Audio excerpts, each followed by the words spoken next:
So I'm going to be talking really loudly, and hopefully everybody will be able to hear me. We're going to be doing a workshop over here, and I'm sorry if I'm disrupting your beautiful day, but I have a message for all of you, and it's that being transgender is a gift. Being trans is a gift. Being trans is a gift. It brings new perspectives. It helps you get in touch with yourself. It liberates us from fear and shame. It challenges the status quo. It helps us tear down the oppressive rule and helps us all discover who we can authentically be and celebrate ourselves. Not just trans people, but all people. Being trans is a gift, and we bring that gift into the world. And one of the worst things about society is it teaches us that being trans is a curse, that it's something to be ashamed of, something to hide, something to reject or to go through and then pretend never happened. But I'm here to tell you that we have the power to change that. We're told that we're freakish, abnormal, that we need to be silenced, controlled into boxes and binaries, and that we're given no space, no context, no bathrooms, no love. Come give trans people some love, come to my workshop, it's all good. We have the power to make the world a better place for everybody, especially trans people. And I'm going to start today by talking about a concept that's pretty important, transphobia. Y'all heard of transphobia before? Yeah. Yeah? Okay, I'm getting some nods. Do you know what it means? Can anybody tell me? Okay, I'm going to tell you. Transphobia is prejudice and violence towards trans people. Transphobia is prejudice and violence towards transgender people. It can be broken down into several parts: cissexism, transmisogyny, and binarism. So cissexism, that's a big word. Probably haven't heard it before. But it's the power structure and the social systems that tell us that trans people are weird, that we're different, that we're other. Meanwhile, it tells cisgender people, that's non-trans people, that they're normal, that their bodies are what normal bodies look like, that that's what the clothes are supposed to fit, that that's what the bathrooms are for. Yeah, go on and join us. It marginalizes and others trans people. That's what cissexism is. And transmisogyny, you might have heard of this before. Transmisogyny, it is what it sounds like, intersections of transphobia and misogyny. Has anybody heard of misogyny before? Yes. Okay. Can anybody tell me what it is? No. That's cool. It's another power system. Misogyny tries to control women. It tries to tell them how to be, what to be, who to be for.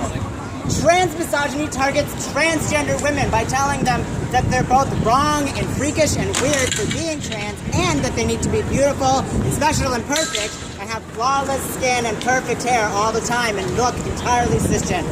That's transmisogyny in a nutshell. And that, while it sounds abstract, is actually a really real thing that exists inside of us. It's taught to us every moment and every day. And it's what causes violence towards trans women. We're at an epidemic of violence towards trans women. And we need to be aware of what is causing that. It's transmisogyny.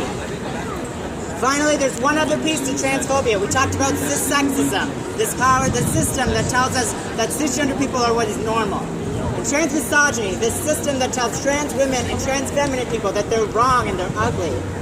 And then finally, binarism.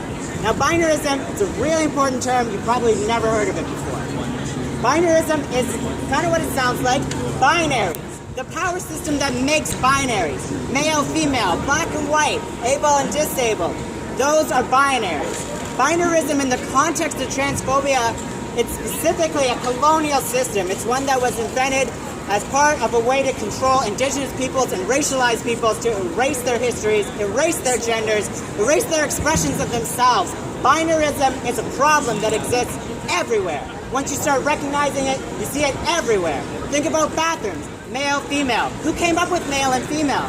Europeans who came to this country and colonized it and erased its two-spirit people, the Navajo four-gender system, all kinds of indigenous genders that exist all across the Turtle Island. Were erased as part of a colonial process. And it exists today on our bathroom stalls. Think about that shit. So, these are the three main pillars of transphobia.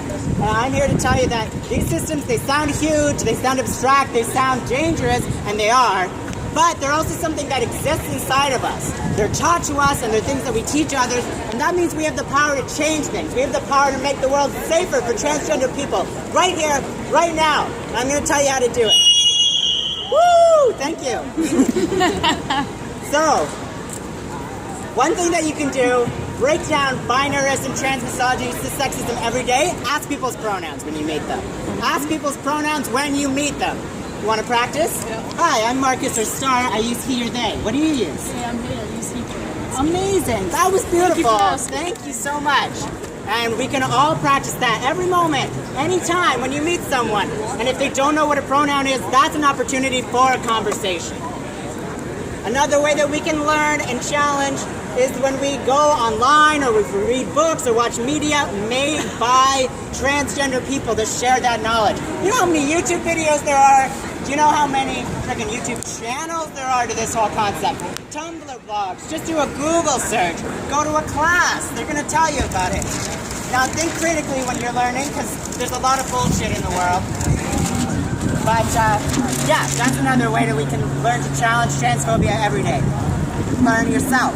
And then get involved. You know, maybe you haven't heard of us before, but there's this student group on campus. We're called the Trans Collective. We do shit like this all the time. This is our bread and butter. I'm going to give you this flyer. Woo!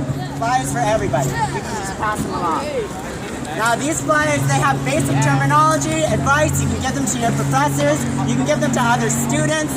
There's so many little things that you can do to make the world more inclusive for trans people, and in that process, liberate all of us. Now, there's other stuff we can do too. Think about the school systems that you're in. Think about maybe the religious work that you do, the communities you're involved in, and think to yourself, what am I doing to make space for trans people in those spaces? What am I doing to support the trans people in my communities? And if you say there's no trans people in my communities, I'm going to tell you right now, you're probably wrong. What there might be people who are closeted, people who've never learned this language, people who are scared to admit it, or people who have transitioned and then aren't talking about it. Or maybe people who just do it on the weekend. You know, trans people are everywhere. We're right here in front of you, shouting at you from Lake Devo, telling you that we're here, we exist, and it's your job to help us exist. And we're going to help you exist by bringing the gift that is being trans and bringing the knowledge and the love that comes with that gift into our communities if you just give us a chance. Finally, the most important thing you can do to support trans people in your life, love and respect the trans people in your life. Respect them by using the right name and pronouns. Respect them by challenging people when they say things that are transphobic, sexist, transmisogynist, or binarist. And learn to appreciate the beautiful, magical beings that we are and the knowledge that we can put on this earth to share with you. Every trans person has a different story. Every trans person has a different perspective. They might not all call it a gift. They might not all use the language I'm using. But I call on each and every one of you. I call on everybody at this university. Make space and love the trans people in your life. Because we will love you back. Alright, that's my workshop. Thank you very much. Woo! Now's a great time to ask. You can also always email the Trans Collective at transcollective@rsuonline.ca. Thank you so much for coming to sit down. It really made my day.